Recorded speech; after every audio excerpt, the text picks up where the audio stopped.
In this video, I'm going to show you how to do SEO optimization on every one of your Shopify store pages. Before you optimize, you need to do keyword research. You can use tools such as Ahrefs, SEMrush, or Ubersuggest, just to name a few. Ubersuggest allows some free searches initially and is the lowest cost per month out of all three. Decide on one main target keyword for each page and don't repeat it on any other pages of your store. Try to find a high traffic keyword with difficulty under 50 and preferably under 30. If your domain authority is below 10, you can check your domain authority at moz.com. I'll put a link in the description. Now choose at least 5 similar keywords. This can be as many as you like, but keep them similar to the target keyword.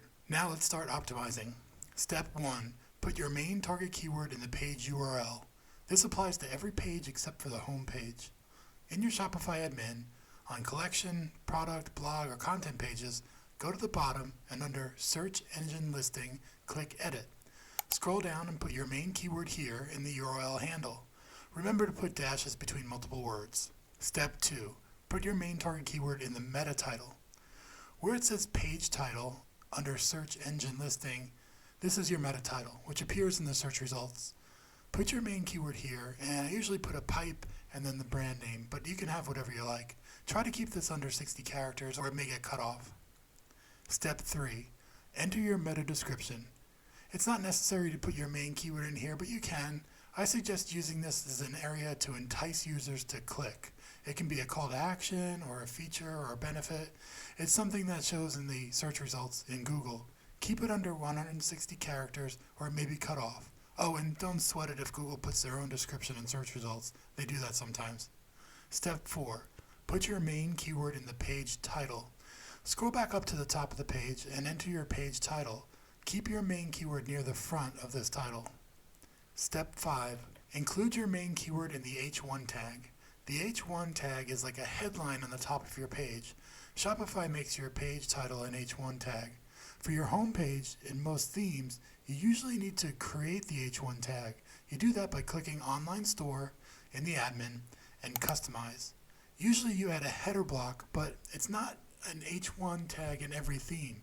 Sometimes it's H2. To make sure, you'll need to get into the code, and we'll cover that in another video. Step 6. Optimize every image on your page. This is where your similar keywords start to come in. Change the file names of your images to a different similar keyword per image. Use dashes if there are multiple words. Optimize the size of your image. This means keeping it the size that it will be used for in your store. I also suggest compressing it with tinyjpeg.com. I'll put that link in the description. Make your images JPEG or WebP and PNG if you need a transparent background for like a logo. To add alt text, go to your images under Media, click on an image, and then click on Alt Text. The main purpose for alt text is a description for the visually impaired. So first and foremost, describe your image in detail. If you can work in a similar keyword, go ahead. Then click Save Alt Text. Step 7. Add well-crafted page content with well-integrated similar keywords. This can be a collection description, product description, a blog post, even an FAQ section. Have a minimum of 200 words. More is usually better. You can check a competitor site to see how many words they have and then double it. Step 8. Add links. I recommend linking to at least one related page in your store. For product pages, I include a related products block at the bottom of the page, which accomplishes the same thing. Also, link to one related external high authority website that is not a competitor. Usually I hide this text as a link somewhere in the content. Lastly, step 9, and this is optional. Create a YouTube channel and a video related to the page you're optimizing, then embed the video on the page.